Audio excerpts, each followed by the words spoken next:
It's a very good Come visit. No, I know. I may need to jump out for a conference call around 10 o'clock, so you The guys can mics are on. Just hand that to Mr. Frank. No.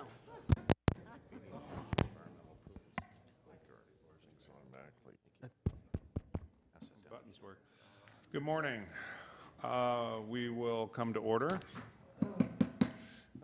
So good morning.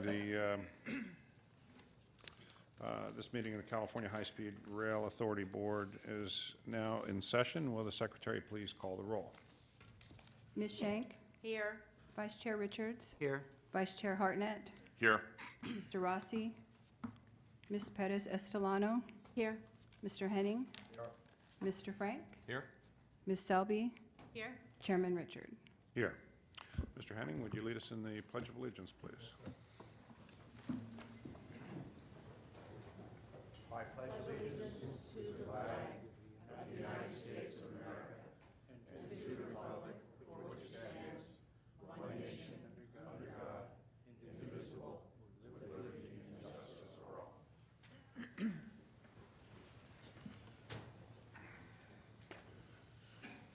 Appreciate that. We just had Veterans Day recently, and we have a number of proud veterans on this board.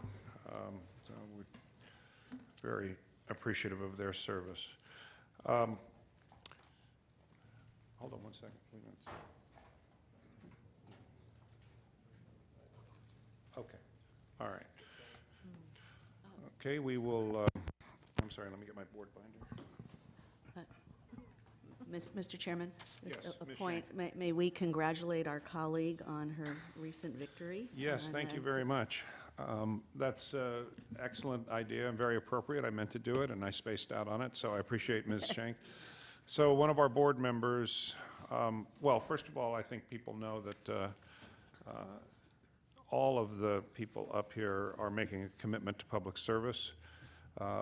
Some people make multiple commitments to public service, and we're very pleased to congratulate our colleague, Ms. Selby, who was elected, and not just elected, but smashed all other opposition in being elected to the Community College District Board in San Francisco.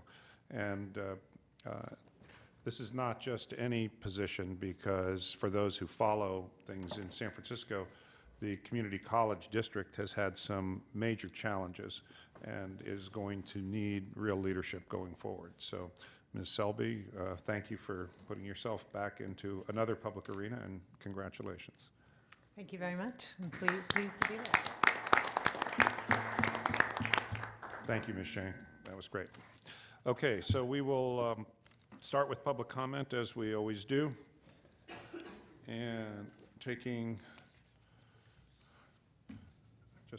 we'd like to give our elected officials an opportunity to speak first. I don't have any of those.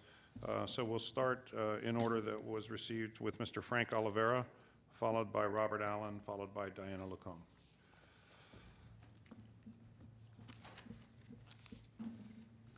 Good morning. Frank Oliveira, Citizens for California High-Speed Rail Accountability. On October 14th at your last board meeting, we told you that we were aware that your design contractor had notified you that the route you have told the court you will build between San Francisco and Los Angeles will not work. Your contractor notified you via the September 2013 Program Management Team report. You've had this information for more than a year. Oddly, we do not remember this project-killing information ever being discussed at a board meeting or being released to the legislature or the public. The route that you've told the court you will build over the Tehachapi Mountains is too steep and unachievable. Change the route to a workable mountain crossing, and you will blow your Prop 1A Phase 1 maximum trip time. What a conundrum. Stuck pretending you're building something that you know will violate the proposition to keep the federal era funding coming, or confess that you really have to redesign the project. What to do? We challenged you to explain this at the last meeting, to explain it here today.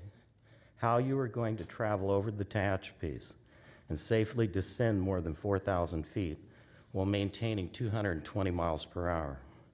Your program manager told the court you are planning to do it, but he did not disclose the PMT report. You are acquiring land and already have started construction. You're spending lots of federal ERA money, but sadly, we do not see this basic viability topic being discussed on your agenda today. This should be easy for you to explain. It is a reasonable request, and it is relevant to the $6 billion on the table today. Can you really connect the Central Valley to Southern California? We're talking about the key component of the initial operating segment, the iOS South. Is the Central Valley going to be that $6 billion stranded investment predicted by Senators DeSalle, Simitian, and Lowenthal in 2012? Are you uncomfortable discussing this matter with the public? How long are you going to cover this up? Would you care to explain this to us right now here today? Does that conclude your remarks? Yes, sir. Okay, thanks. Let me just say, Mr. Oliveira, that as you know, this is the time for public to speak to us, and so we generally don't get into a back and forth during the comment period. So, and you're submitting something for the record. Next speaker is Robert Allen, followed by Diana Lacombe.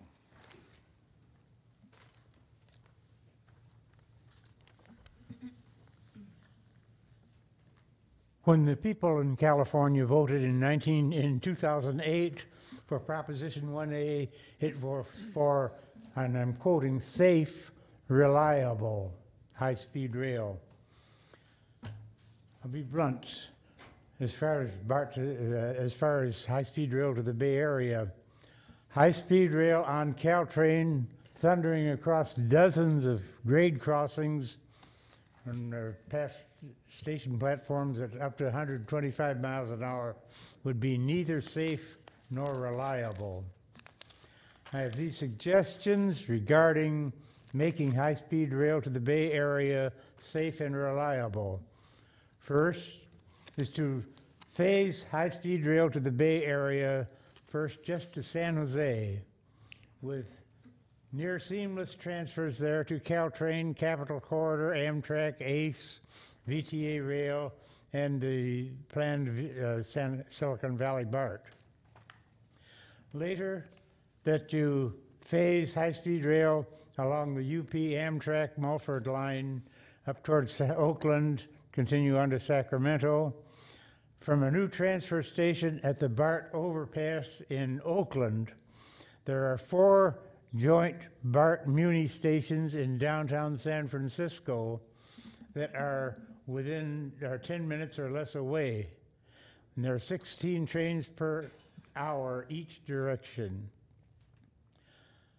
And regarding those 2 phases, I would urge you squander no more high-speed rail funds to electrify Caltrain, to extend it to the misnamed Transbay Transit Center, or to plan a future a new tube under the San Francisco Bay. And that you require all other high-speed rail tracks to be well fenced and grade separated. Thank you. Thank you, Mr. Allen. Diana Lacombe. Good morning, Chairman Richard, members of the board, Mr. Morales. I'm Diana Lacombe, representing APAC. I wanted to talk to you about bonding, the need for bonding for small businesses. In 2011, Caltrans Director Cindy McKim signed through executive order to put a stop to bonding around the small businesses. For those people who are not familiar with that, what happens is that the small business will place a stop notice on the prime or the general, whoever he's dealing with, and that's supposed to stop till it's settled and he'd get his money, or there'd be some some decision made at that level. But what has happened is that state agencies have allowed the primes to completely bond around them, and there is no stop to the prime contractor. So I would recommend, and I finally located where that notice is from Cindy McKim, so I'd be willing to let your staff know that. The other is, again, on bonding. The city of San Diego and or the airport of San Diego had I call it a revolving bonding program. And basically that's what it does. There's bonding dollars available, actually placed there by the city, and this provides bonding or some type of leverage for the small businesses to be able to bond in the projects that they're bidding on. So that's the other one that I hope that you will follow up, and I'll be glad to work with your staff on that, to locate that information, because it's extremely important for the small businesses. Otherwise, they won't be able to actually perform on your contracts. Lastly, I just wanted to say that on the Nossaman and PB contracts, or should I say extension of contracts, I'm very happy to see the 30% SBE goal there. So thank you. Thank you, Ms. Lacombe. Okay, with that, I have no other public speaking requests at this point, and so the public comment period will be closed, and we will move through the rest of the agenda.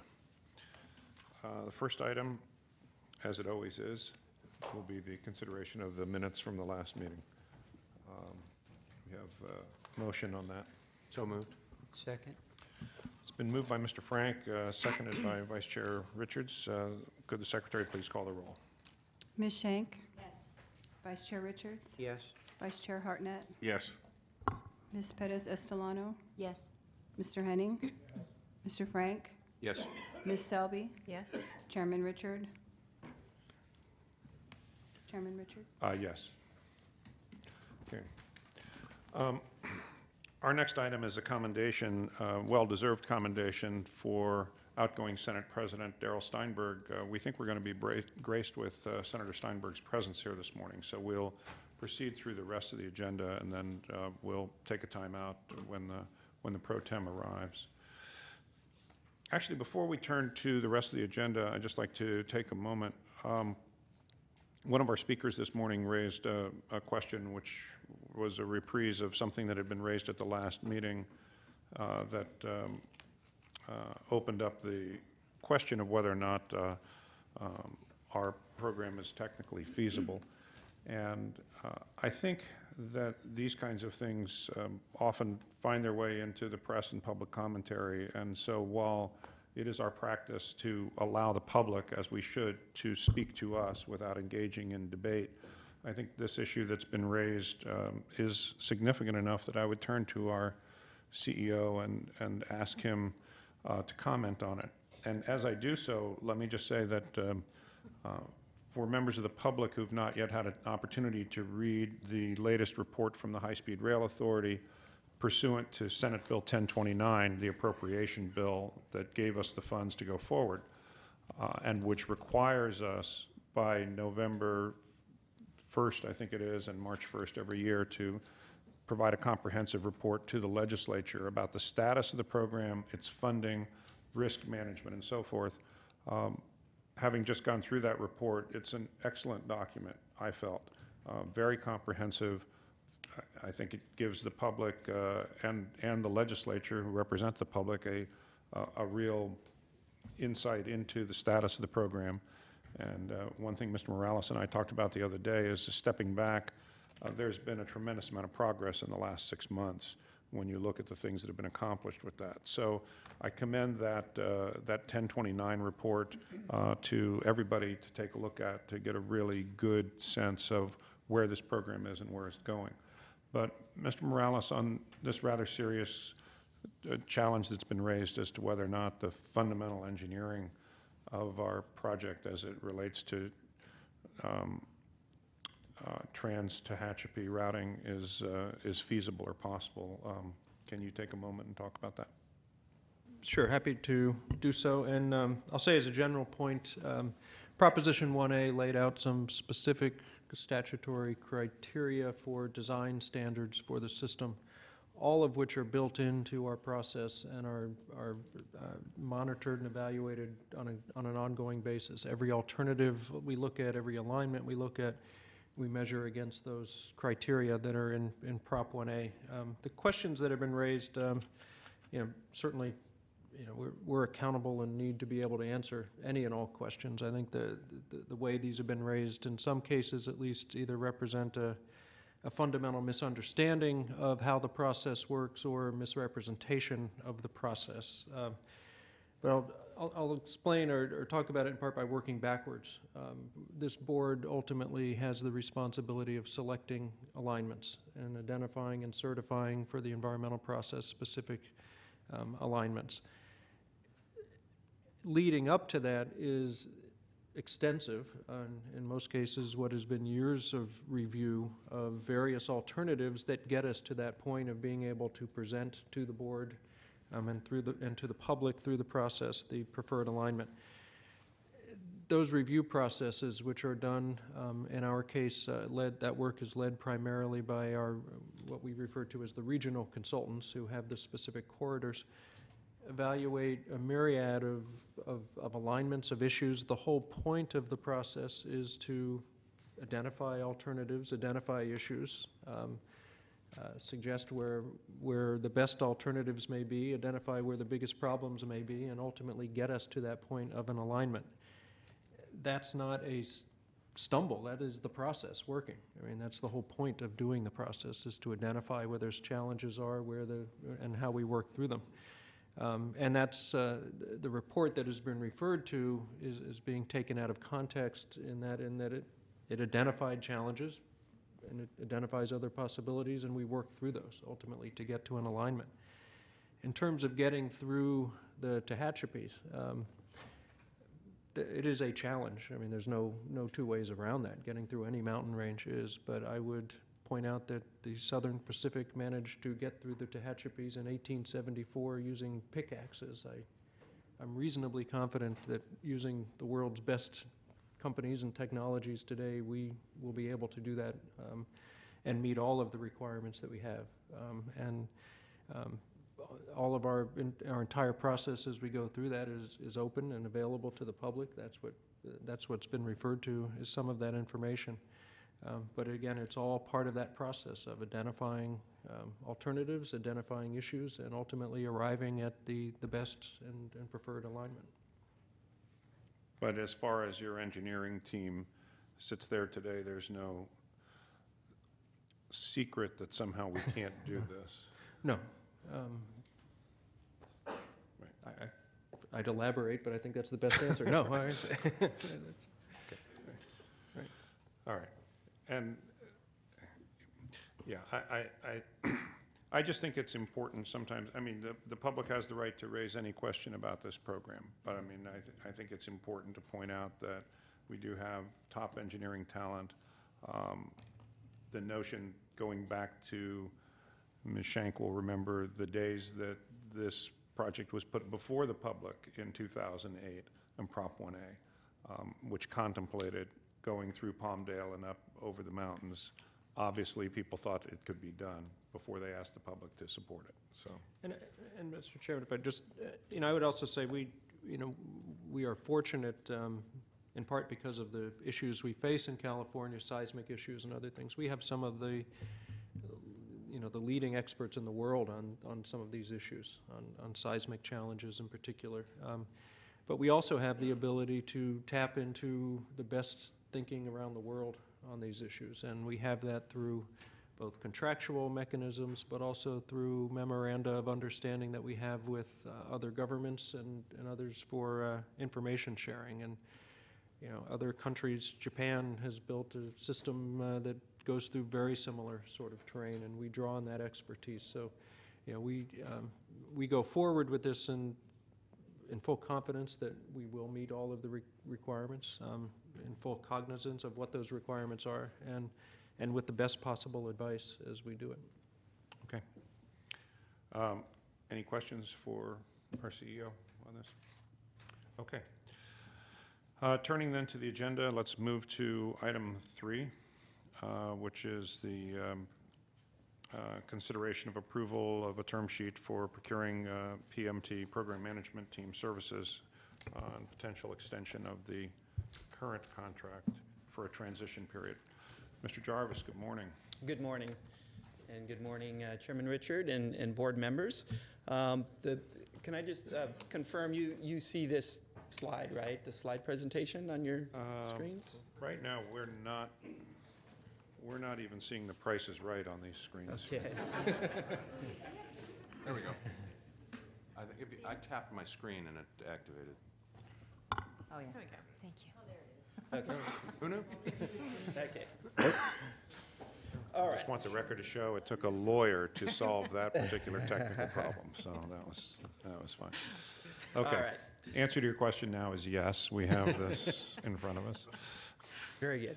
All right, so the purpose of this presentation is to provide you an update in procuring program management team services, and as we move forward, we're going to now be calling it the Rail Delivery Partner, and obtain board approval for the 2 resolutions that you have. One is release of the final RFQ to procure services for program management, integration, and program delivery. And the other resolution is an extension of the current PMT contract for services necessary to complete this transition. But before we talk about the new model, it's important to understand what our program management team has been supporting us in. And so some of those primary functional areas that the authority has been receiving support are implementation planning, preliminary engineering, NEPA CEQA compliance and environmental services, engineering services, procurement, and construction management services. So you can see it's a very broad contract, and they support us in many ways. But our program has made significant progress over the last 2 years. Just to mention a few of the areas of progress is the authority management team has been expanded. We have begun design and construction on the nation's first high-speed rail, as evidenced by Construction Package 1, an executed contract, and we're procuring CP23. We achieved environmental approval for Fresno to Bakersfield, and we have secured funding for capital costs through SB 1029 and cap and trade. And that enables us to advance on multiple segments concurrently and accelerate the delivery of the program. So because of that progress, we really have expanded from a planning and preliminary design phase to include more program delivery and moving forward towards and planning for operations. And as I said, that gives us an opportunity to really focus on accelerating the sections concurrently and try to deliver the system sooner. So with this new model, there'll be some new emphasis areas, and those include delivery and system integration, seismic and tunneling, alternative delivery methods, high-speed rail systems, procurements and contracts, and operations and maintenance. So those are some of the major areas where there'll be more of a focus on as we move forward. So what will be the role of our rail delivery partner? Well, they will play a lead role in program management, which they've done in the past, but more of an emphasis on program delivery. And then, as I also said, there will also be an emphasis on overall program integration as well. And one of the changes that we're making in the contract is more enhancement in the accountability of the consultant for program delivery and project execution. And part of that, there'll be performance measurements that we will track, and there will be a certain amount of the payment that will be at risk depending upon the performance of the rail delivery partner. So what we will be doing is expanding our current contract capabilities to focus on those future needs that I mentioned. But one of the things that we really want to emphasize is that although our new rail delivery partner will play a big role in delivering our program with us, The Board of Directors and authority staff will continue to provide the overall leadership and direction for the high-speed rail program. And therefore, we will have that oversight role and that ultimate responsibility for the program. So the three main areas of scope of work: program management, integration with the entire program, and program delivery. So at a high level, what does that mean? Program management will be continued to manage and provide oversight for various functional components to deliver the program and to manage the program. And also what we're looking for is a team that can help support us in critical decisions regarding some of those higher level strategic decisions that we need to make pertaining to program delivery approach, business cases, master planning, alternative delivery methods, etc. We're also looking for a team that will help us for this overall program integration. I mean, ultimately we'll have dozens of contracts, but they're going to all come together for a comprehensive system. And so integration is very important as we look forward.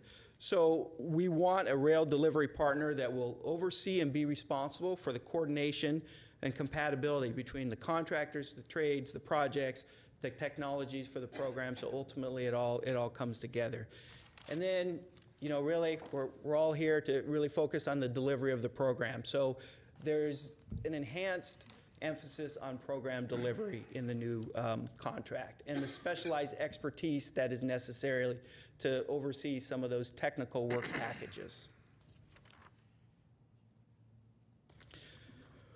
One of the things that we've done in October and November is authority staff has met with 8 firms regarding this rail delivery partner contract.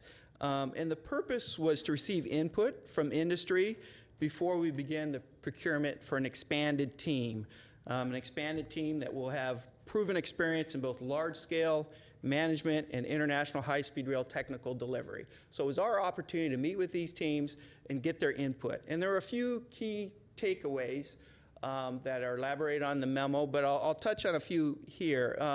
One is, I think it's pretty clear that the new model, as we move forward, it's going to require some proven high-speed rail experience. Not surprisingly, from the teams, we heard that our procurement schedule is very accelerated, and they would like some kind of a lengthening of that overall timeline and to help increase the competition. And so we will do the best that we can with that process for procurement. And then also, we really did get the feedback that our plan for performance-based contracting with the payment at risk, that's sensible and that's reasonable based upon the program that we have.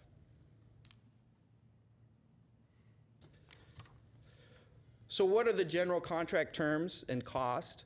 One of the things that came out of this with industry is that really a 7-year contract makes sense to 2022, and that corresponds with planned high-speed rail operations, the starting of operations within the state, with the opportunity for contract extensions.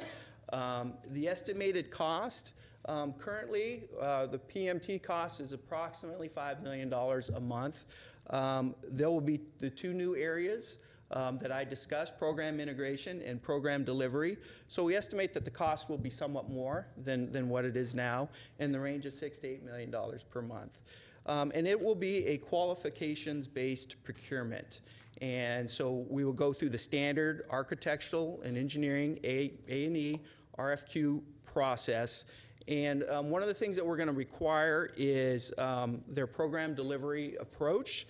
And that'll give us an opportunity to evaluate that approach, and in that will be performance criteria that we'll be asking for their proposals for that as well.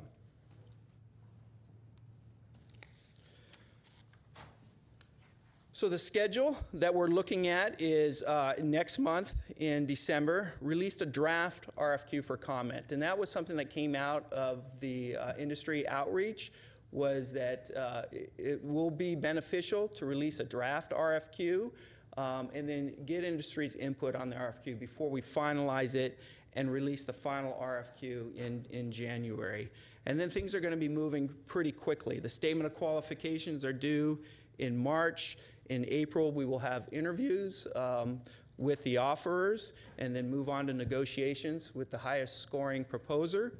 In May, we will recommend to you award of a rail delivery partner. And then June, issue the notice to proceed, and then begin any transition period that we need with our existing PMT. So in a nutshell, that's the plan moving forward, and I'd be happy to take any questions that you might have. All right. I will have a question, but I'll wait. Look to my questions for Mr. Jarvis about this. I have a question. Okay, Ms. Perez-Estalon. Okay, thanks. Scott, thanks a lot for the very detailed board memo and also outlining, I think, what is, to me, a reassuring kind of process that you've gone through to kind of refine our kind of what we do, how we do it, and to make sure that it's what we need going forward. So talking to the industry folks, which I think was really important to understand how we needed to craft this, but then also getting the feedback, doing a draft RFQ. I think I'm just really excited about how we're going about this, and also the way in which we're refining the goals of our team that we'll be working with. To me, that's important. And I'm just going to assume that, obviously, by the way, thanks for including the materials so that we can go through them and giving us actually more than usual, which is nice. I appreciate that. What I did want to ask is, because we received this as an addendum, and I didn't get a chance, just this is all going to have all of those requirements of our normal operating procedures, the 30% and the DB, all those things are still there.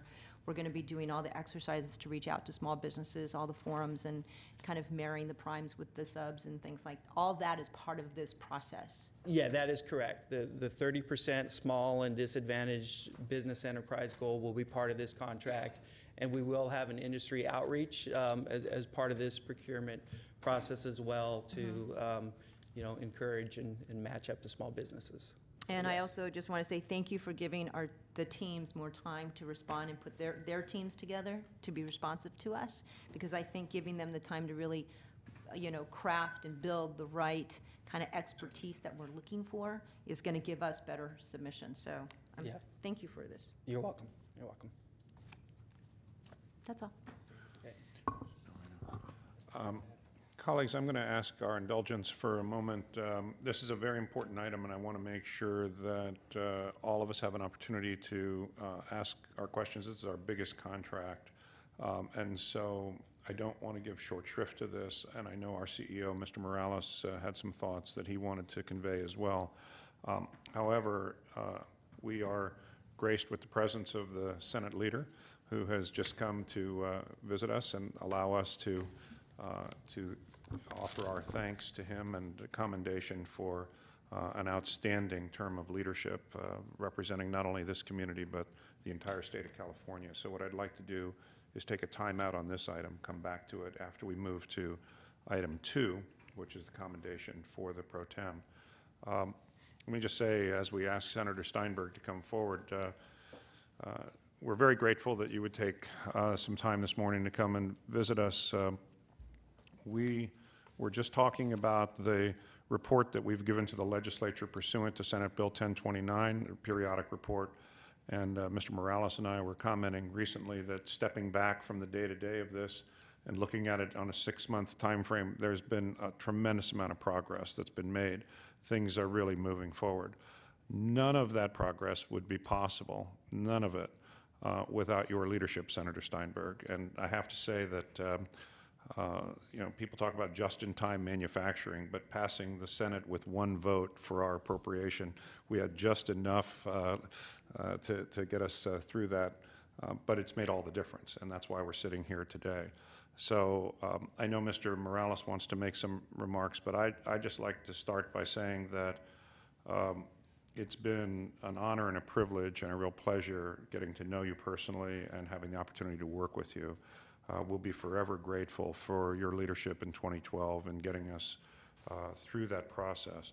But beyond what you did specifically for California High-Speed Rail in that occasion, your leadership in Senate Bill 375 and having the vision of how transit and land use need to work together in the future is something that I think you're going to be remembered for. And you may not recall this, but the very first time I met you, you were hurrying to a meeting and I interrupted you. You looked over like, well, what is this latest interruption? And I just introduced myself, said I'd just been appointed to this board, and that we were going to make high-speed rail the model of how Senate Bill 375 works in California. And we're still committed to that. We now are graced with a Transit Land Use Committee headed by Ms. Perez-Estelano and also by your appointee, Mr. Frank. And so we're very, very serious about that. But we're on our way, and we will deliver this project for the people of California. And I would just say one other thing, too. What I thought was most unusual about my work with Senator Steinberg in 2012 was that the entire time that he was leading the dialogue in his caucus, and it was a dialogue because he gave people with questions and dissenting views a full opportunity to express those. At no time did he ever turn to me and do what I think most politicians would have done, which is to say, well, wait a minute, what's in this for my backyard? What is it that I'm getting out of this personally, politically? He had his eye on the broader implications for the state, and never once did he ask for some special treatment or anything like that. I thought that was just remarkable, Senator, and I thought it was the mark of a true leader of our state. And I just want to tell you how much I was impressed by that and how much I appreciate it. So we do have a resolution. Our colleague, Mr. Henning, has suggested that we correct it because there's one whereas clause that says that you were elected by your caucus to serve as President Pro Tem. And Mr. Henning pointed out that no, in fact, you were elected by the entire Senate in that role. We love having former legislative staffers up here. It helps keep us out of trouble. So I just wanted to share those thoughts, and I would turn to our CEO, Mr. Morales, who worked very, very closely with you on the other funding source for us that was vitally important, which was the cap and trade dollars, and ask him to say a few words before we invite you to speak. Great. Thank you, Mr. Chairman. Just very briefly, I do want to thank the Senator for his great work and support, and I think we have been very fortunate as a state, and certainly this program has benefited from real leadership in the legislature, working with the governor to make sure that we could move forward. And my characterization, I think much like yours of Senator Steinberg, is that his tenure really has been marked by vision and having a view of what California can be, should be, and will be as we go forward. And I often point out in talks that every big program, every big decision is controversial, and you look at some of the things that have shaped California today. The master plan for higher education, which created, in effect, the UC system as the premier public university research system in the world, passed by a single vote when it passed. The state water system passed by a single vote. We look back now 50 years later, and it's hard to imagine what California would be like without those, and I firmly believe that the same will be true of this program. And we'll look back and thank Senator Steinberg for making sure we got that one vote. And this past year, I think we got by with 2 votes, so it wasn't even close this last time. But Senator has been just a tremendous leader on this, and as a former staffer myself also, I do want to point out too, he's had just a fantastic staff to work with, that we have appreciated their efforts. So I would just join in thanking the Senate President Pro Tem. Thank you. Mr. President Pro Tem, welcome. Oh, yes. Ms. Shank? Darrell, it's a privilege. I've known you for a very long time. We won't say how long. And everything that the chairman and our CEO said, echo and say absolutely true. And in working with you over the years on many issues, no one has ever mistaken your thoughtfulness, your deliberative approach, your openness for lack of conviction. And personally, I appreciate how long you have been a supporter, and that you took that to your leadership post. And I wish you every good thing in the future, and we're not going to let you go out of public service one way or another. Another. Thank you. Thank you, Darrell. Thank you, Lynn. I just also want to say that we've been very privileged to have outstanding members of this board appointed by both houses of the legislature. But I'm really, it's been great developing the personal and professional relationship with your two appointees. They've been just stalwarts on this board, and so I'd like to turn to Mr. Hartnett and Mr. Frank for comments as well. Thank you, Mr. Chair. Without being entirely redundant Oh, go ahead. I have my notes. We went over it before the meeting. Senator Steinberg is obviously a remarkable leader who not only has vision, but knows how to accomplish the vision. And one of the very interesting things to me in terms of my appointment here is that there was no expectation set for me in terms of specific tasks that Senator Steinberg had in mind. In fact, I felt, based upon my appointment, that he was entrusting me with a tremendous responsibility. He was entrusting me with working towards that vision of high-speed rail with all that I could muster. And there was no expectation other than that. And I feel really personally privileged and honored to have received that trust, and it had motivated me even more to do the best possible I could to accomplish that vision, which I think is so important to the state of California and so important to our entire country.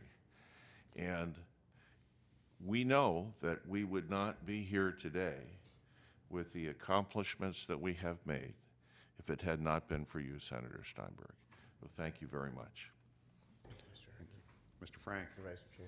I've had the pleasure and privilege of knowing Darrell Steinberg for over 20 years. He was my city council member, my assembly member, and for the last 8 years, my state senator. And I've been delighted to watch his accomplishments over that period of time.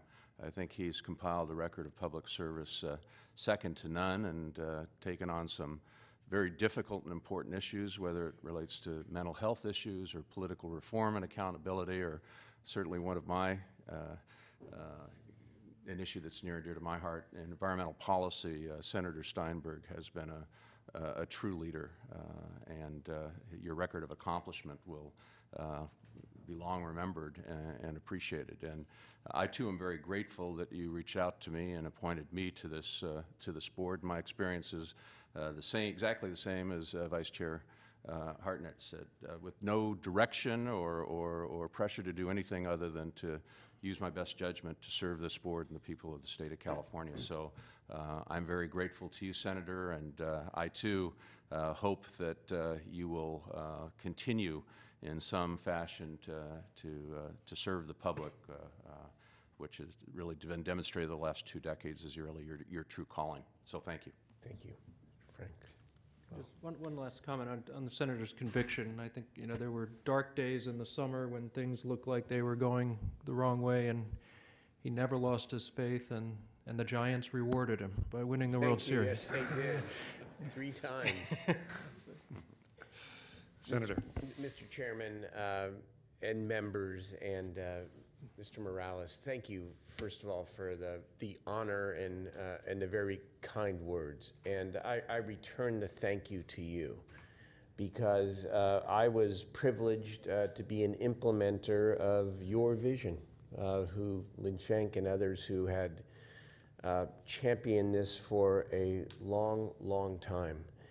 And I must say, as I exit public service, at least this chapter, we'll see what the future holds. But as I exit, I know even more strongly what I've known all along, which is that the experience of serving in public life is great. You make many friends and you have great experiences, but all that matters in the end is what you actually get done. And for good or for otherwise, I was called upon to lead during very, very difficult times. And certainly much of my tenure was marked by having to make cuts and having to tear down a lot of things that I believe very, very strongly in. And one of the reasons why the high-speed rail project is so important to me in terms of my own experience, but I also think important to the people of California, is because it demonstrates the other side of what government working with the private sector, what our state can do, and that is to build. And building is a metaphor in one sense, but it's real in this sense. And I will count our work together as one of the highlights of my public career, both because of its significance, but frankly also because of its drama. If it had been easy, then, you know, anybody, as I say, anybody can press the green or the red button. I suppose anyone can lead well during the good times. But what was interesting about that debate, among other things, was that I had a 25-member caucus.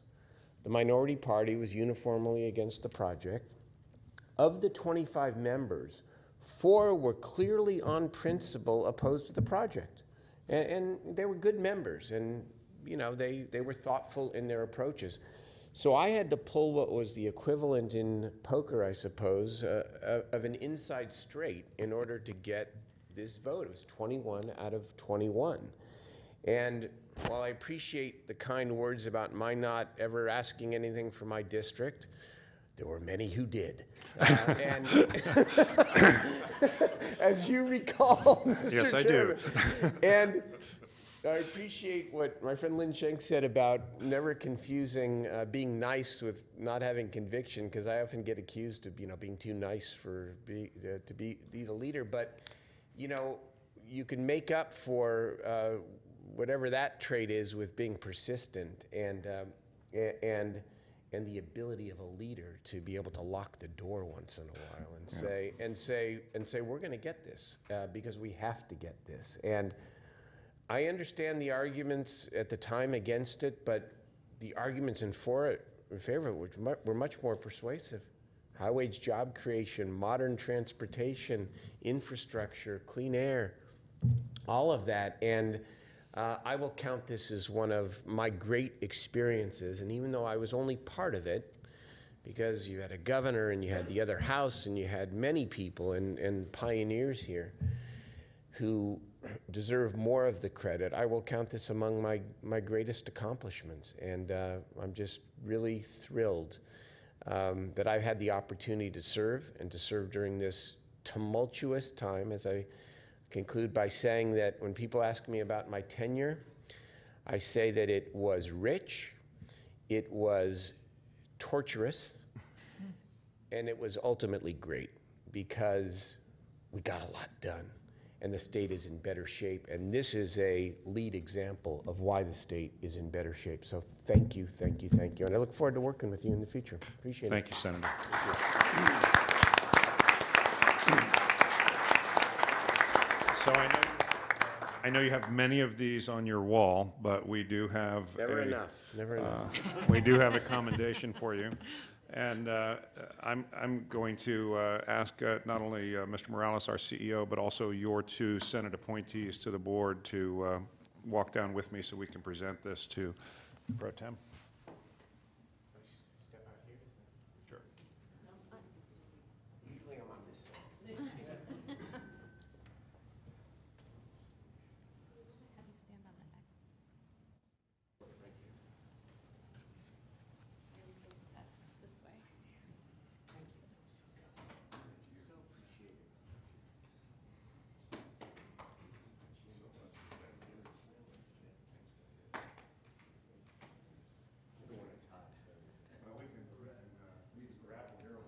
He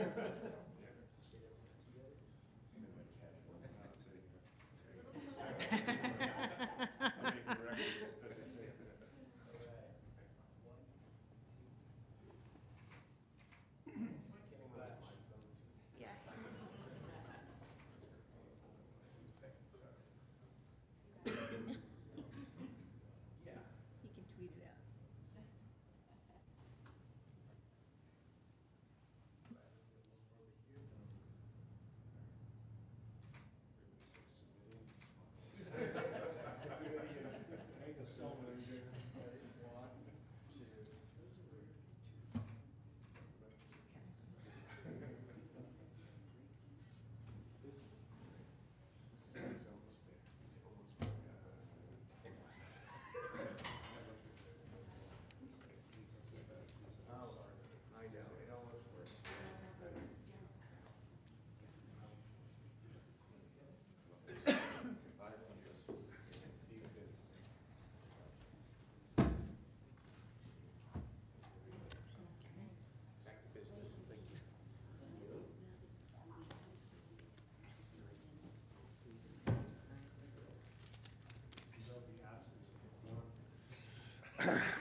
Yeah. Well, thank you again, Senator Steinberg, and thank you, colleagues. It felt good to recognize the achievements of Senator Steinberg and his help in our moving this program forward. We'll now return to item 3, buckling down to the actual work of this body. And so Ms. Selby had a question next. Thank you, first of all, for a very good report, and I have a much better understanding of how it's going to work. And I understand one of my questions has to do with the transitions, the whole concept of transitions. Yes. And that to me makes a lot of sense to have transitions. I'm just wondering, in the overall sort of structure, looking at budgets and things like this, does this fit within the budget of what we thought this was going to cost when you add in the cost of the transitions, both from this stage to the rail delivery partner and then from the rail delivery partner sort of extending into operations?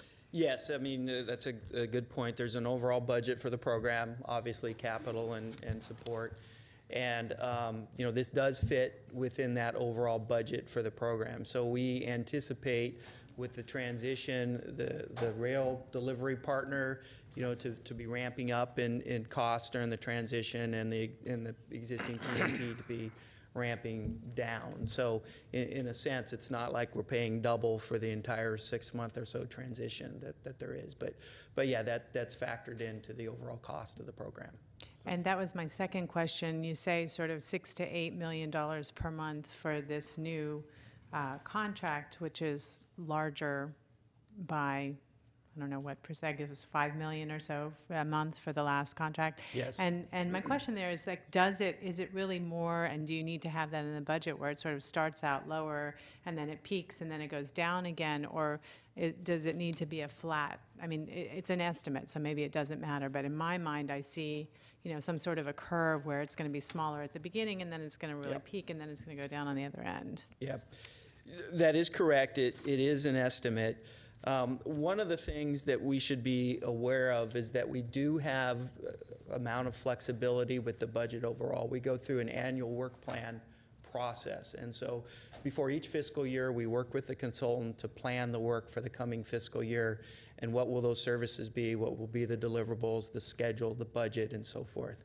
So it's important, I think, to understand that within the context of the overall budget is that we do have flexibility of how we manage this budget. But specifically with your question, I mean, yes, there will be a ramping up of the new contract costs. You're not going to start at completely staffed up immediately.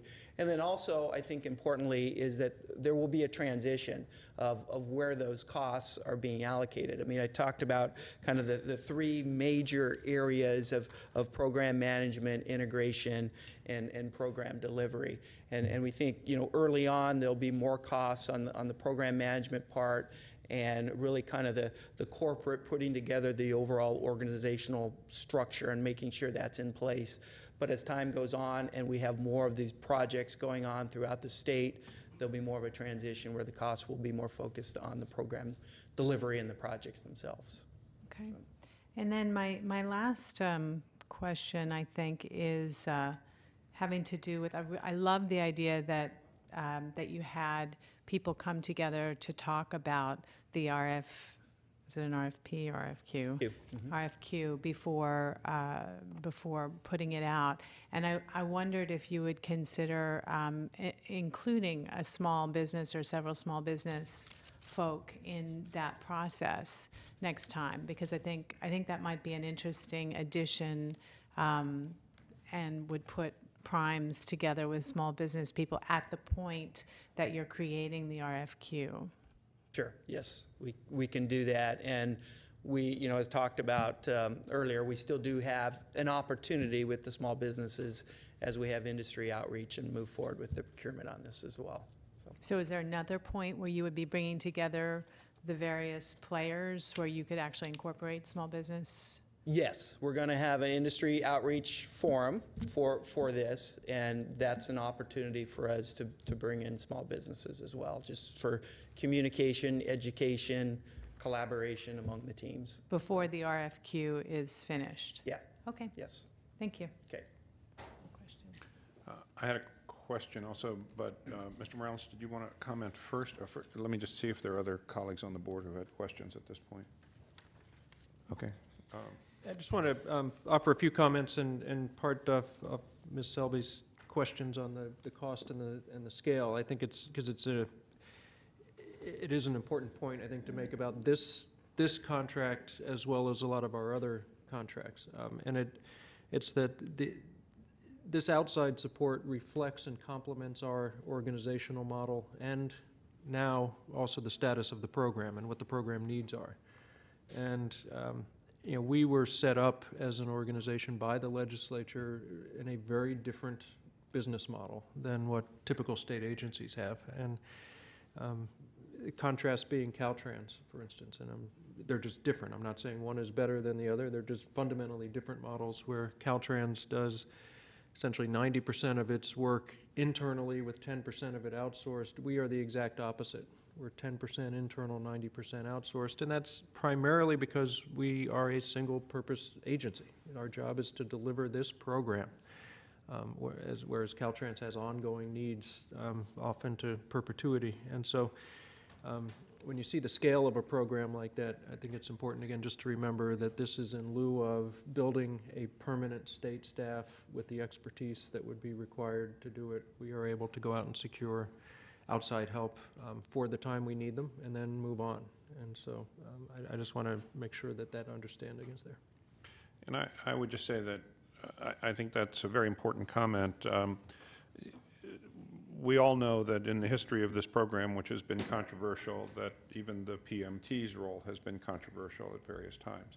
And I still remember, Mr. Morales, one of the first conversations that we had where you said that you thought that at that point too many decisions that should have been made by public officials, public entity, were in fact being defaulted to be made by the outside contractor. I think that situation has entirely rectified itself in the last 2 years, especially under your leadership. And I feel very comfortable that the board is making policy decisions, that you and your leadership team are making technical decisions how to implement those policies with professional help from an outside program management consultant. It seems to me also that it's worth mentioning that the fact that we are looking at a recompete or a competition for this in no way reflects upon either the professionalism or the level of satisfaction with the current PMT.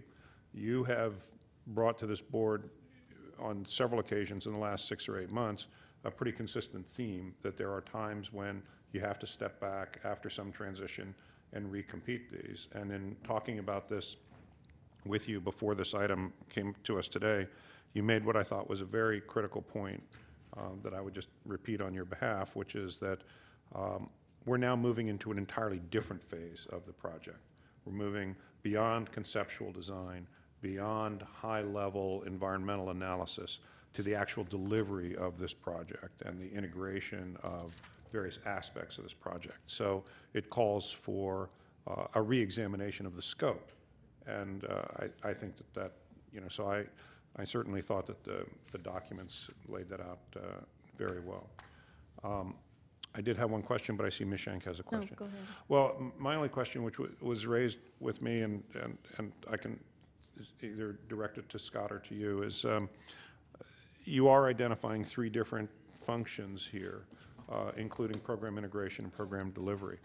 Is it the expectation, is it the necessity that a single contractor would be the one to handle all of those, or are these functions that actually could you end up in a situation where people can bid on one without bidding on all of them? And I don't know if that is desirable for us or not.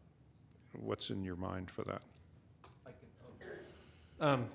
The way the RFQ is structured is it is a single contract, but would, again, have these 3 very distinct components to it. That's been part of our industry outreach process, is how to best structure it in a way that gets best value for us as the state agency, but also provides the most advantageous situation for potential bidders and enhances competition. The elements that we're seeking, the 3 key elements, are discrete enough and specialized enough that I think we're not going to dictate, obviously, teaming arrangements or anything along those lines. Right, but it'd be more teaming than individual. We would expect, right, and as Scott's presentation specifically noted, you know, specifically with regard to the integration piece, we're looking for proven high-speed rail experience, and so whoever wins this will have to be able to demonstrate that corporate experience. And so I think we've worked to cast the net wide, Lee, and I think we're seeing a positive response from the industry. Thank you. Ms. Shank? Thank you, Mr. Chairman. I just wanted to, I don't think so. I don't think it's There you go. You're right. who's connected here. I just wanted to say that your and Jeff's recounting is very accurate, and we shouldn't forget that in the very early days of the project, and we had you know, 1 full-time staffer and a couple of part-time staffers, and we had a board that including myself, who were, you know, a part-time once a month, and so the requirements were overwhelming, and so we defaulted to outside help, and they did take on a role by default that should not have. It was a matter of circumstance. It was a matter of just not having the bandwidth to take charge of it the way we would have hoped. We have evolved to an excellent point right now, and you described it very accurately, the role of the board, the role of management. But let's not forget that from the beginning, the whole point of this was to create jobs in the private sector and not to build a big public infrastructure. So the 90-10 split is, I think, appropriate without our giving up the responsibility of oversight, hands-on where we need to be hands-on, but making sure that the jobs and the actual work gets done by the private sector. So thank you very much for this. Thank you, Ms. Shank. Vice Chair Hartnett, and then Mr. Frank. Thank you, Mr. Chair. Sorry, just a couple observations as well. First, when this next comes back to us, I think in the report, we should have the budget information so we see how this fits within the budget. We knew it would, but I think it should be included in the report so we know the figures in advance and can ask any questions if we wish to. Secondly, I'd like to reemphasize Ms. Shank's comments that I wholeheartedly agree with. To me, this is a tremendously important contract at this stage in the life of this organization. At every stage, there have been difficult decisions and important decisions to make, but this one is right up there. And so I appreciate the deliberateness with which this has been approached, because it is a recognition of this has got to work. It's got to work well. And so not only in the contracting process with the outreach you've done to industry and you're continuing to do, but I think we need to, and I know the CEO Morales is doing this, but it's important that we make sure that as we proceed with this, we are being asked to approve the sufficient staffing level and other requirements that we should approve to make sure that the authority is managing this PMT. I think we're at the stage where we can't default to anything. This is just so critically important. So I just wanted to emphasize that. I know the staff already knows that, but I can't imagine at the moment a more important contract for us as we move forward. There will be other difficult ones to make decisions on in the future, but and I'm pleased with the team approach. Quite honestly, I think that the kinds of experiences that we need are pretty wide-ranging, and I think it's important that they come through one team as compared to several different entities. And so I do think the team approach is an appropriate one, particularly with the kind of expertise that we need. Thank you. Thank you. Mr. Frank. I want to go back to, Scott, your presentation. If I heard you correctly, it sounded as if in part of your outreach to potential PMTs, there was some expression of concern by those candidates that the pace of things was a little too quick and they wanted to slow down the process a little bit. I was hoping that you could expand upon that a little bit, because I confess my concern bias is that we continue to proceed with implementation of this project on a very expeditious basis, and I'd be concerned if under this contract process there were a slowdown of our pace of effort. Yeah, I might just underscore that there's a certain 76-year-old governor who is prone to call up and want to know when the hell he's going to get to ride this thing. So I don't really think he's got in mind slowing the pace either. But Mr. Jarvis? Yes, I mean, that was one of the themes, as I mentioned. And part of that is because of the teaming approach that's been discussed. I mean, it takes a while for these teams to communicate, make those contacts, and figure out the scope of work among themselves. So yes, it's a balance of giving them the time that they need and continuing to keep the program moving forward at a rapid pace.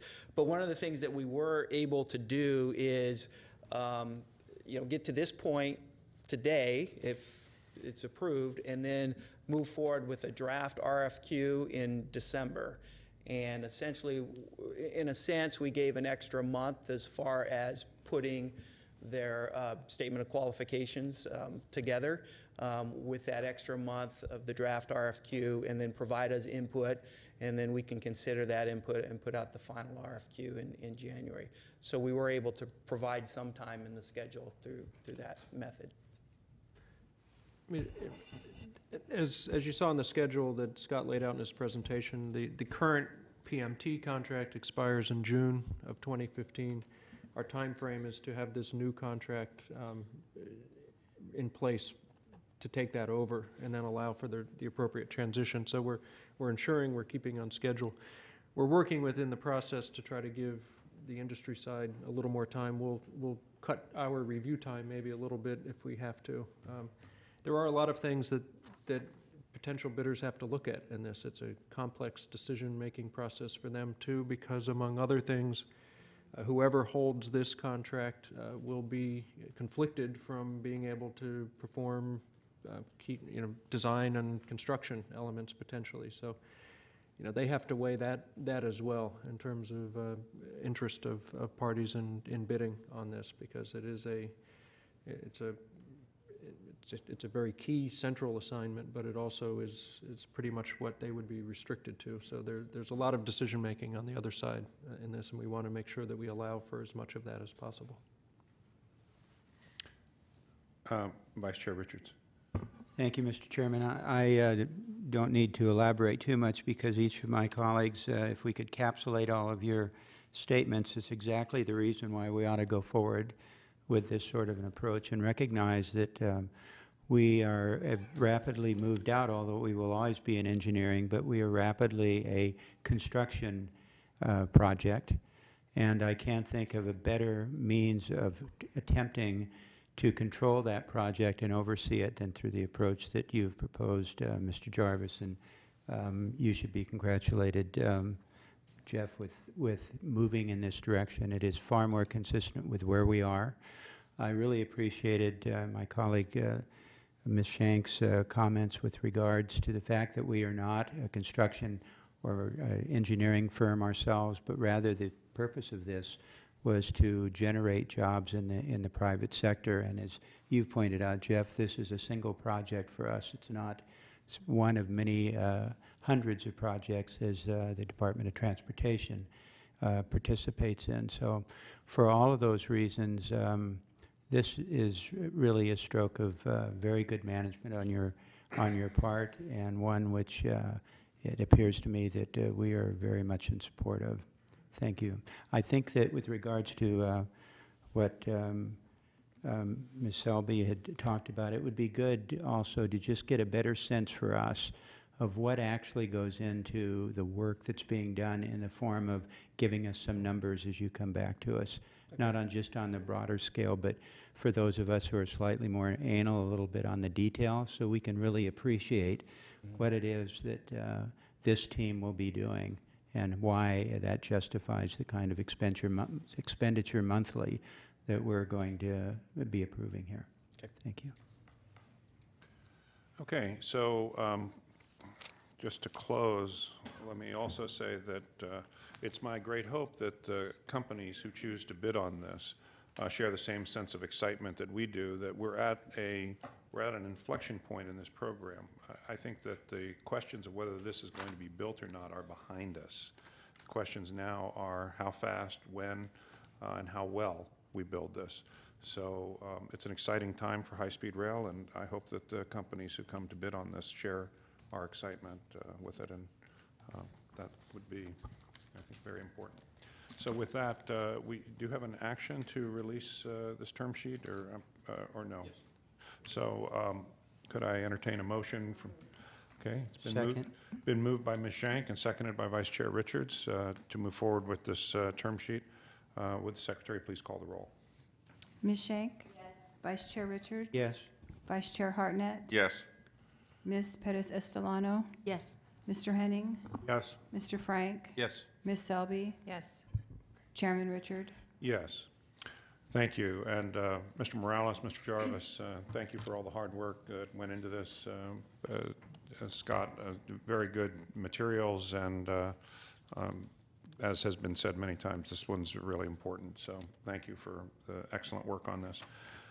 I'm going to step away to make a phone call for a little bit. I'm going to hand the gavel to Vice Chair Hartnett. I do want to let people know that on item 8,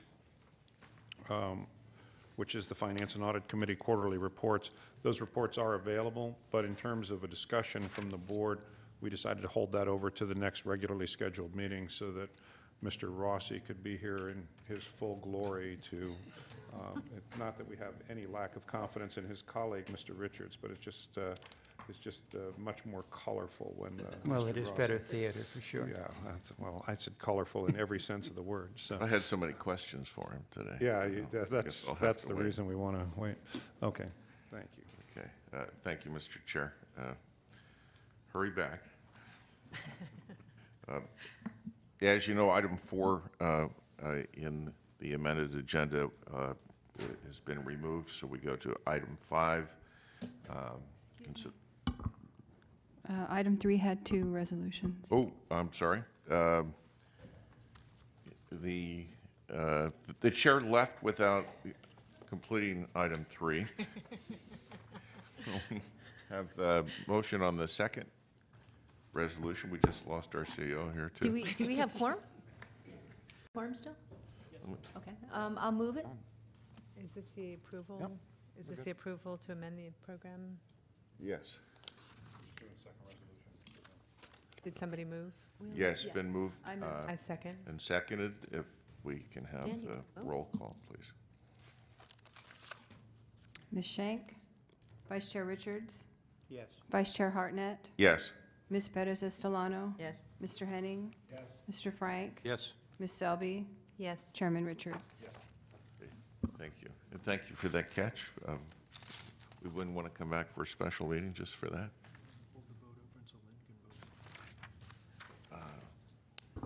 We have enough, I think. Going to go on to item 5, the consideration of making findings pursuant to the government code on the Williamson Act. We have our report, please. Good morning, board members and Mr. Morales. James Andrew, the Assistant Chief Counsel for the Authority. We came to you in August to make some findings under the Williamson Act for parcels that the Authority will need in Madera County. We came to you in September for similar findings for parcels that the Authority needs in Fresno County for the project. Since then, some further research and some refinements in the right-of-way process have revealed 4 other parcels, 1 in Madera County and 3 in Fresno County, that also require the same findings. It's explained in your board materials. Otherwise, there's no changes to what we presented in August and in September, except for the addition of these 4 parcels. I'm happy to answer any questions if you have them. Thank you very much for the report. Any questions from the board? Yes. I was gratified to see in the staff report at pages 7 and 8 that per the usual and past practice that as part of these transactions we're obtaining alternate conservation easements at least a 1-to-1 ratio to offset the parcels that for which we are seeking Williamson Act cancellation of contracts. Is that correct? Any place where the project will convert agricultural land to non-agricultural uses, there will be the conservation easements put in place, yes. Good, thank you. Very good comment. Any other questions or comments? Hearing none, do we have a motion to adopt the resolution? Director Frank, Director Henning, Director Frank, please roll call. Ms. Schenk? Yes. Vice Chair Richards? Yes. Vice Chair Hartnett? Yes. Ms. Perez Estolano? Yes. Mr. Henning? Yes. Mr. Frank? Yes. Ms. Selby? Yes. Chairman Richard? Thank you very much. We now get to item 6, another action item, non-governmental legal services contract. Mr. Flens. Yes, Mr. Vice Chair, board members, and Jeff Morales. I'm here to present, I presented last month a similar item. It's really the same one, but there's some additional information, and the amount of required or requested here is much lower than it had been last board meeting. And this is for the continuing legal services from the Nossaman Law Firm. They have a number of areas of legal practice that they provide for us in the area of P3 procurement, design build procurement, train set procurement, environmental permitting, and also just general transition planning that's been occurring. For example, they've been working on the, you just heard a presentation about the transition to a new project management team, and they have been on the team to re-procure that contract. And the reason for that is because Parsons Brinkerhoff would be ineligible to help us re-procure that.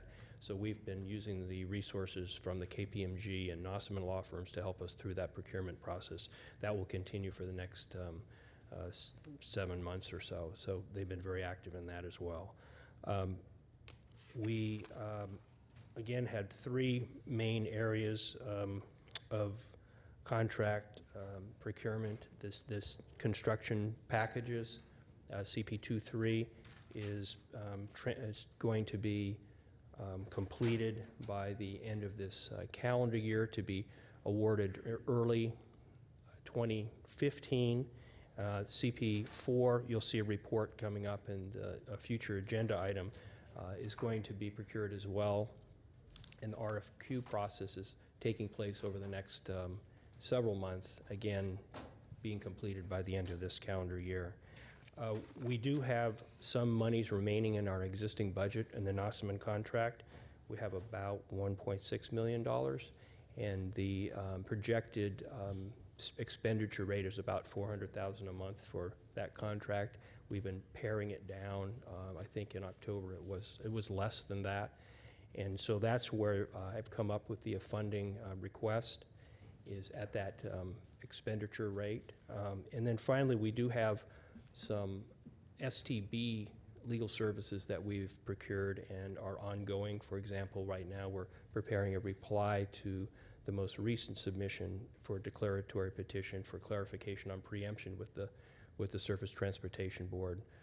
The Nossaman Law Firm works in conjunction with the Attorney General's office in the preemption area, including these STB petitions that we recently filed. I do have a plan to transition to a competitive bid process for obtaining additional resources. So what I'm asking is for a budget, and I want to quickly transition into looking for outside legal resources to take over the work that this contract is tasked to perform. That would include an opportunity for Nossaman to compete for that, as I would with any other firm that's just like the Parsons Brinkerhoff has an opportunity to compete for the PMT work as well. I also have been working with Caltrans legal division. I've spoken to the chief counsel there, and he's made a commitment to provide additional resources within the state agency, Caltrans. That would be in the area of some on-site help for our right-of-way services, which they're providing all of anyway now, and also to include environmental permitting. They do have some expertise in environmental permitting. They will provide some resources in the southern area and the northern area for that, they indicated. And also in the P3 procurement, they do have some experience in the P3 arena because they procured the Presidio Parkway down in the San Francisco Bay Area, but it's a fairly limited number of people that have that expertise. They do have some design build experience, but it's fairly limited. There were only 10 projects that the legislature gave them approval to procure, and that has really gone through its phases and is almost complete at this time. So I may be able to get additional help there, but the contracts that we're working on are very large, complex contracts, and they require a lot of legal services. For example, the CP23 contract is estimated to be $1.5 to $2 billion, as you'll see in the next presentation. So I'm asking for this approval for the $2 million is a budget, and I'll work quickly to go through a competitive process to look for outside resources to the extent that the state can't provide them through the state staff that we have already, the Attorney General's office, and Caltrans. Thank you, Mr. Flores. Ms. Schenk. Thank you, Mr. Vice Chairman. So, Tom, I'm very happy to hear that we're going to go forward with a competitive bid as we do with other vendors and other services. And again, to repeat what I said last time, I have the greatest respect for the firm, the work that they do, very high quality. My questions really are, would attend to any firm where we're looking to spend another $2 million over the 1.6, did you say, that's still remaining? Do I understand correctly that this is till the end of February? The $2 million would extend through the end of June Oh, end of June. 2015.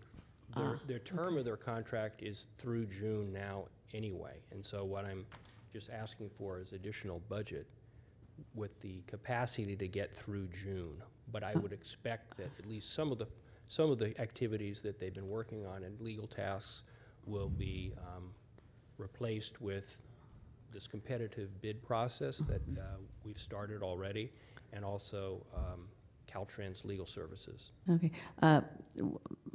Think I mentioned this last time, that I would be more interested in more specifics about their hourly rates, now partner time, associate time, and you outlined the areas where we still will be using the firm, but if there's some way to give an estimate of how much money that will attach to each of the projects that they're working on, and and the timeline. Then whether this is February, March, April, May, June, when we expect some of these projects to be completed in terms of their time. And I've great confidence and faith in your looking at the numbers, and I will support it, but I really would like to have more specificity.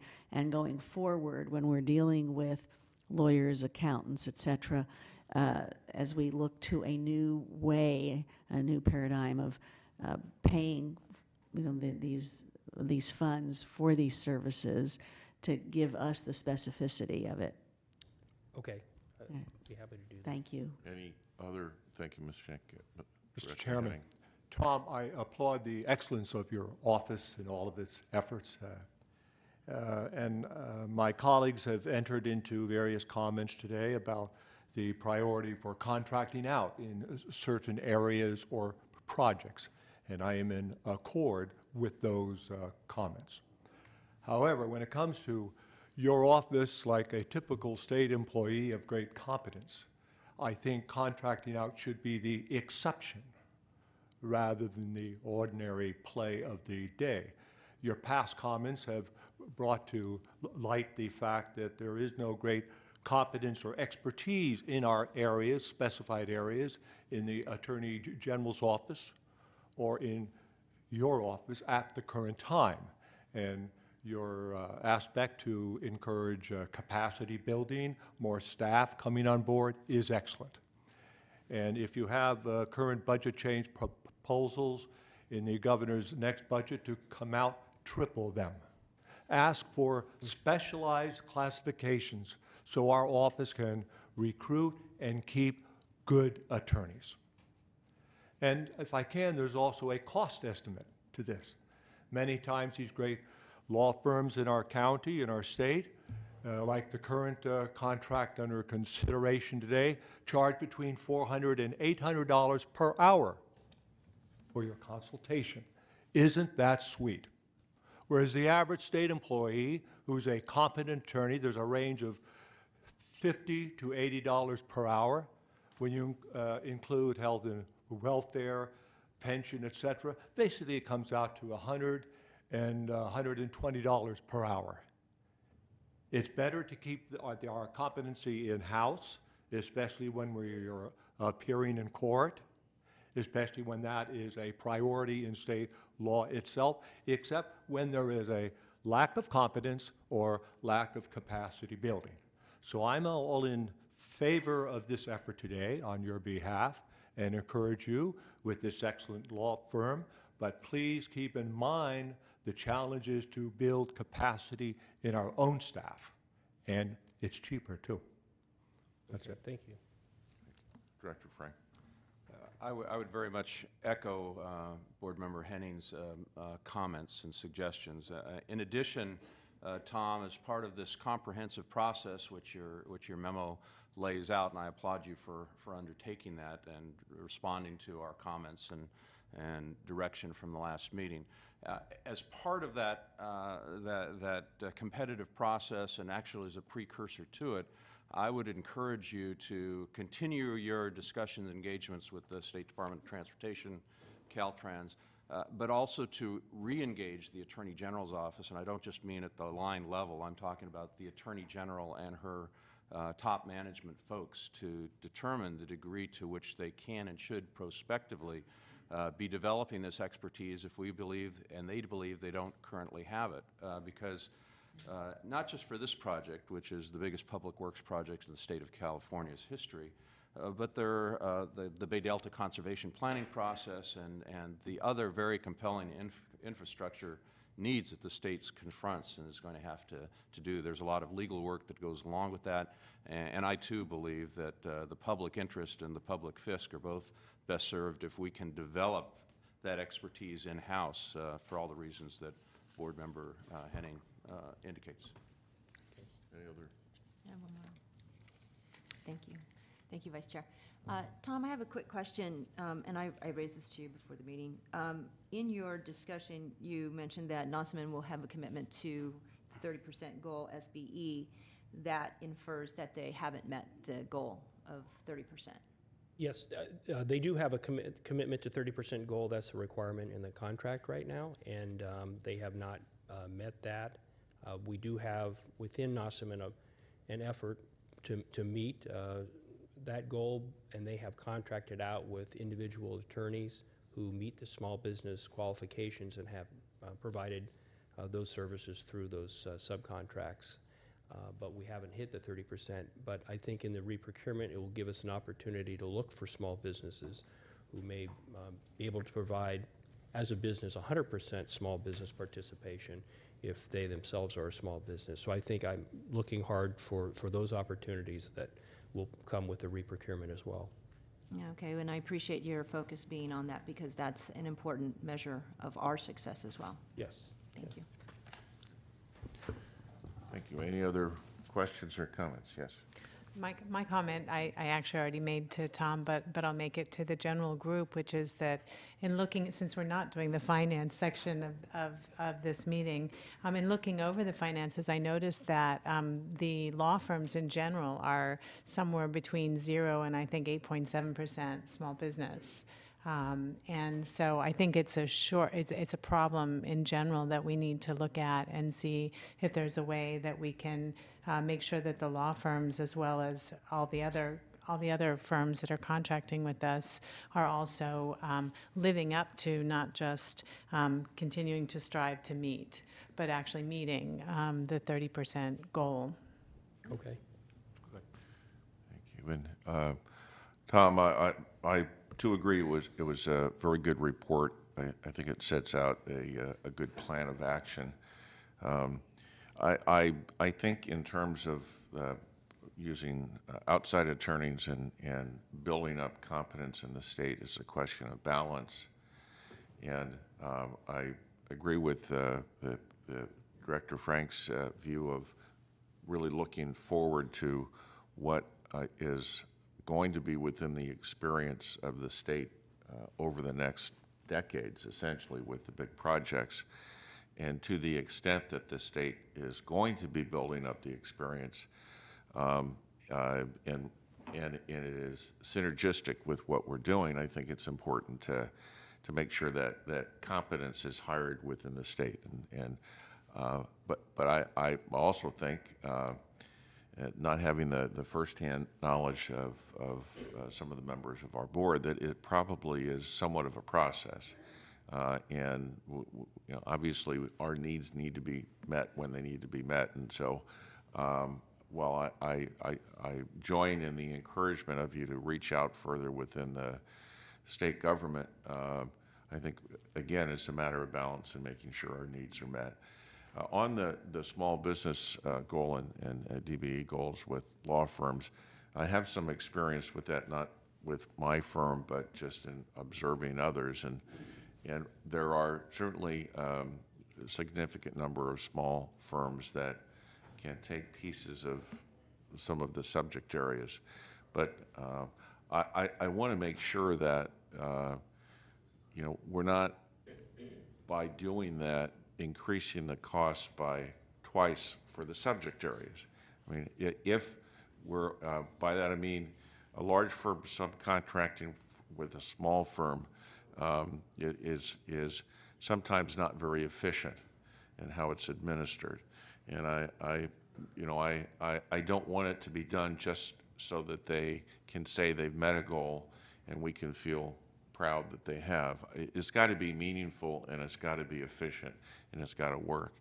And so in that regard, I personally prefer not having those subcontracting relationships when it's possible to have a direct contracting relationship and not go through a larger firm to meet those needs. As long as the expertise is there and the capacity of the firm is there for what the assignment is. And my experience with small firms and large firms is pretty extensive, and I have found, just very generally speaking, that many small firms have even more competence and ability to serve than larger firms, and I think we should bear that in mind as we approach legal services. On the other hand, we know that there is a reason for larger firms, and that is there are times when their mere capacity is needed in addition to their expertise. So I recognize that as well. So that being said, if there are no other comments or questions, we have a resolution before us. Do we have a motion to adopt it? Director Henning? Second. Okay. We have a motion and a second. If we can have a roll call, please. Ms. Schenk? Yes. Vice Chair Richards? Yes. Vice Chair Hartnett? Yes. Ms. Perez Estelano? Yes. Mr. Henning? Yes. Mr. Frank? Abstain. Ms. Selby? Yes. Chairman Richard? Thank you. Thank you. That's passed. We now have an information item on the status report on the request for qualifications for the design build contract for construction package 4, CP1, CP2-3 programs. Good morning again, board members and CEO Morales. For background, the first construction segment of the California high-speed rail system identified in the 2012 and 2014 business plans runs through the Central Valley and includes the counties of Madera, Fresno, Tulare, Kings, and Kern. The authority executed a contract for design and construction, or CP1, for the first 29 miles of civil works of the statewide system in August of 2013. And now the authority is currently evaluating 3 proposals to select the contractor for design and construction of CP23, which is the next approximately 60 miles of civil works by early 2015. And CP4 consists of approximately the next 30 miles of civil work south of CP23. And a final contract will be entered into for the track work along the entire length of the Central Valley, and that'll be CP5, and procurement activities for that will begin in 2015. So the progress made to date with design and construction of CP1 and procurement activities for construction package 2-3 represent a lot of meaningful steps towards the goal of successful completion of the Central Valley segment and delivery of the overall program. So the purpose of this presentation is to provide the board with an update on the progress of CP1 and CP23, as well as a status update regarding the release of the RFQ to interested design build teams for design and construction of the next construction segment, or CP4. And as was stated, no action is needed by the board. So regarding CP1, significant progress has been made on the design activities. The design builder is progressing designs on segments 1A, 1B, and 1C with input from the authority, the project construction manager, and the independent checking engineer through workshops and task force meetings. Progress has been made on numerous bridge and roadway design packages within the city of Fresno and the counties of Madera and Hanford. Also, third-party designs on segments 1A and 1B have progressed, with input from the affected utility owners. So for construction on CP1, the design builder is processing acquired parcels by performing site assessments, pre-construction surveys, and hazardous material assessments. So to date, a total of 16 buildings have been demolished and cleared in the city of Fresno, and hazardous material abatement has been completed on several acquired parcels and is continuing on other parcels. So further milestones reached on CP1 include a wide array of third-party agreements. To date, 45 third-party agreements in support of CP1 have been executed. Additionally, the authority has made significant progress in securing necessary permits for CP1 construction with many different permitting agencies.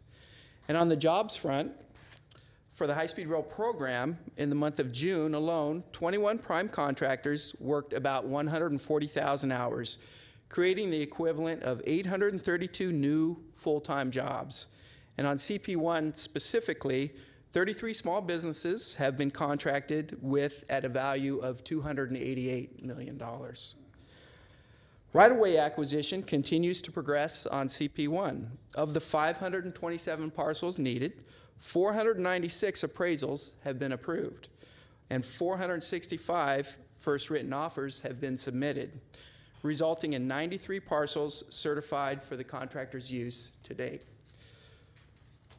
Regarding the status of CP23, in April of 2014, the authority issued an RFP for design build services. On October 30th, last month, 3 teams submitted proposals. Proposals are now being evaluated and scored by the authority to determine the team offering the best value. The scoring will be weighted 30% on technical and 70% on price.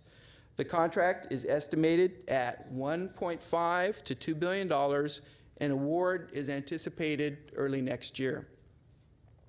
The authority has selected a project and construction management team to oversee design build work for CP23.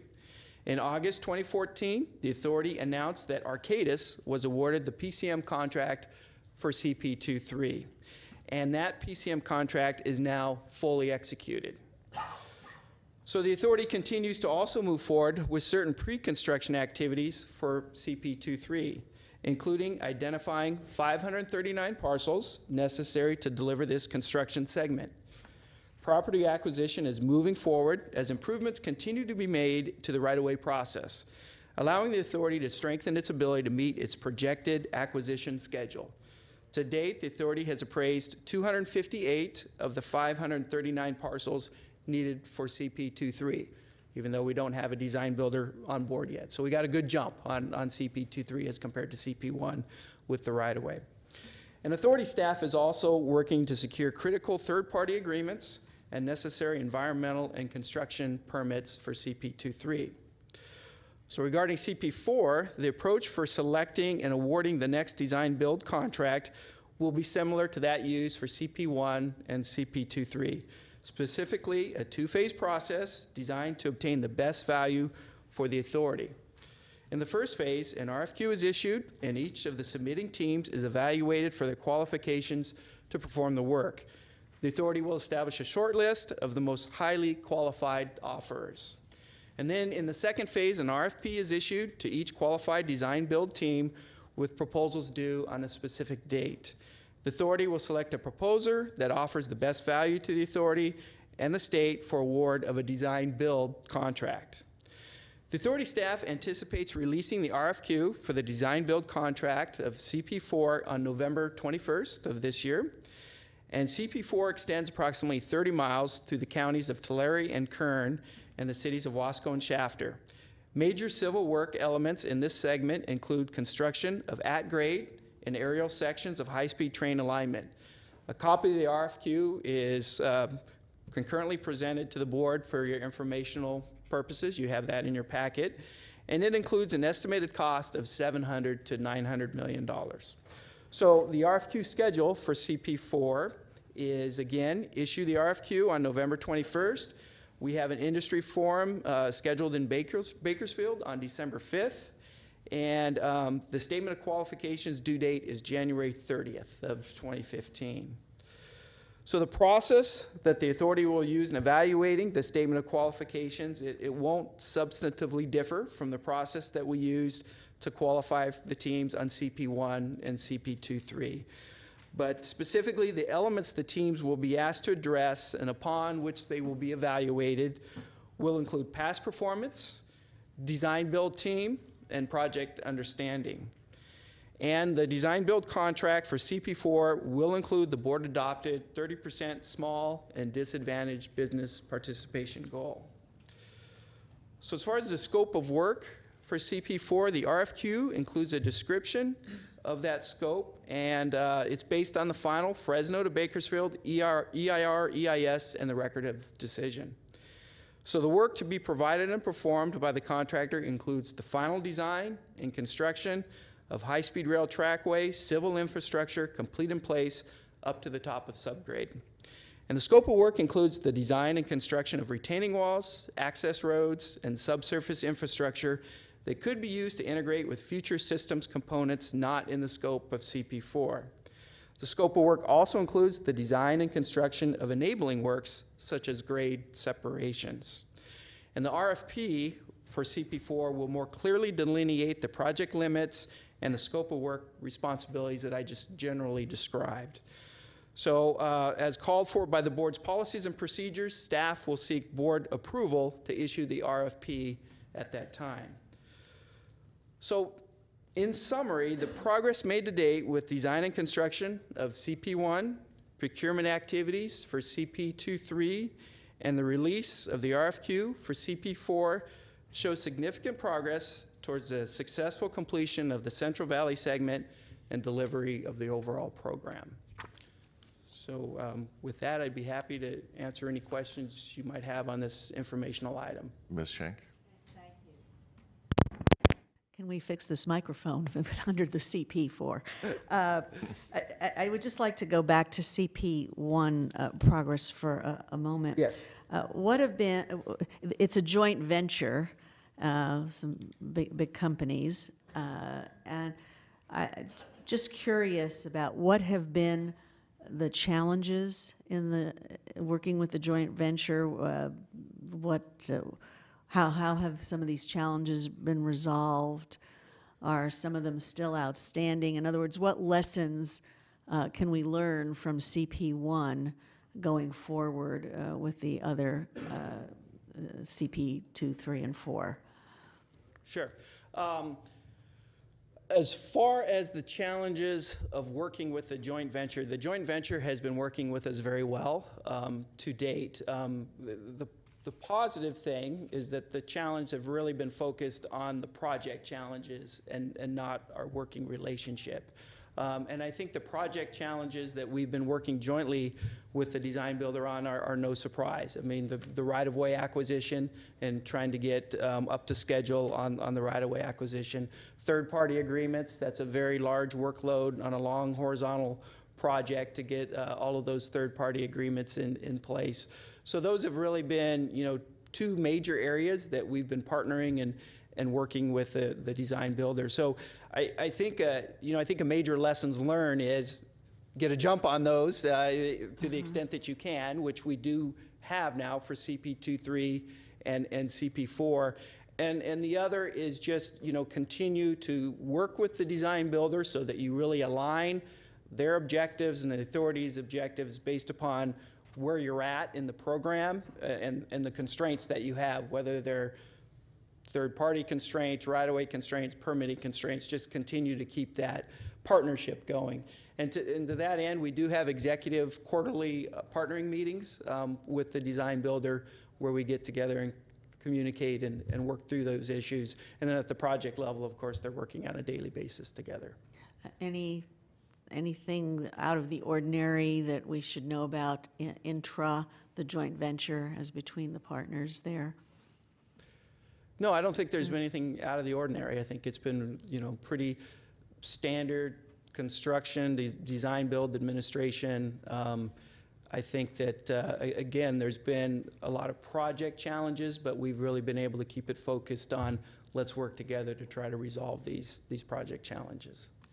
So, thank you. Yeah, and I want to add that we do have a meeting scheduled on December 10th in Fresno with the design builder, and really looking at where we're at right now with right-of-way. We have approximately 95 parcels right now, and that pace is increasing as far as the acquisition of the parcels, and we certainly have some opportunities now to start some meaningful construction out in the field. So we're going to have that meeting on December 10th and really develop a construction plan with the design builder moving forward based upon the parcels we have now and then our estimated future acquisition dates. Thank you. Any other questions? Yes. Yeah, thank you very much for the update. It's very helpful. My questions have to do kind of with where we are now versus where we thought we would be, and if that's going to cause us any trouble. And from that standpoint, I mean, both are we behind on time, on scope, or on budget? And specifically, there's a page in our again in our finance portion of the packet that talks about the right-of-way acquisition status. Mm-hmm. And it's as you say, perhaps should we be worried about this? I guess when I look at this and I see that there are a lot of parcels and they're not all, especially with CP1, CP2. They're not. I'm assuming they all need to be to the end of the line to be considered delivered to design build. Is that right? And we're at 19% now for CP1 A and B. And so my question to you is, should we be worried about that? Are we on time, on budget, on scope? Where are we? I think it needs to be a focus of all of us. It is a risk. We identified it as a major project risk when we developed the risk register before executing the design build contract. And it is a major driver of the contingency balance that we have. So we went forward knowing that this would be a risk, and therefore we have to focus on it and manage it to the extent that we can. I think that the good news is we do feel like we are starting to turn a corner, so to speak. And I think if you look at that chart, you see early on that there's a lot of blue there. There's a lot of those milestones that have been reached for the right-of-way, and now it's a matter of making it down through the process to get to that ultimate handoff to the design builder. But the reality is, and you see it in the reports there with the finance and audit as well, is that we are behind as far as the expenditures to date that was planned for a variety of reasons. But we're pretty confident that we still have several years left in the construction, and working with the design builder, and that's part of the meeting that we'll have in early December, is how do we mitigate those delays and get this job completed on schedule. So we think we have the opportunity to do that still, and the reality is, and as I mentioned in here, there's been a lot of good design work done and other work such as the third-party agreement. So we really feel like we're poised to begin some significant construction and be able to make up for some of those initial delays that we've had. Thank you. Yes, Mr. Morales. I'll just add a little bit to that. Somebody asked me recently if I was comfortable about where we are, and I said that if anybody managing a program like this tells you they're comfortable, they're either kidding themselves or they don't know enough about what the program is. And I think for all of us in the program, I don't think comfortable will be a word we use until we see the first train running, just because of the challenges in this. But we are, one of the things we are doing, which is truly world-class, is the risk management process we have in place. And one of those risks is right-of-way. And so we have a number of things in place to manage the risks associated with that. And it's also, frankly, an advantage of the design-build process is that we can work with the design builder to address that as we go along, because they can modify their plans and adapt plans in a way we wouldn't necessarily think of, and take advantage of parcels that are available when they become available. So it's an issue that we will continue to find ways to improve, but we are, things are moving in the right direction. I think the next, for the program as a whole, in terms of CP1 in particular, the next few months are really going to be where we'll see the ramp up of activity, and people will see things visibly happening out there in the field. Good questions. Any other questions or comments? Thank you very much. Thank you for the updated status. very helpful. And I think if you look at the entirety of things that we've had on the agenda today, the status report is very meaningful. While we are not having the verbal report on the audit and finance, that information is very meaningful in addition to the term sheet that we discussed. So I think we're at a very interesting point, I think, in our history. So agenda item 8 is off until next meeting. We're now going to adjourn into closed session pertaining to litigation pursuant to the government code provision cited in the agenda. At the conclusion of the closed session, we will reconvene and report out if there's any items that we need to report out on. Thank you all very much. Have a good Thanksgiving.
has been concluded, and there is nothing to report from that closed session, so this meeting of the High Speed Rail Authority stands adjourned. Thank you.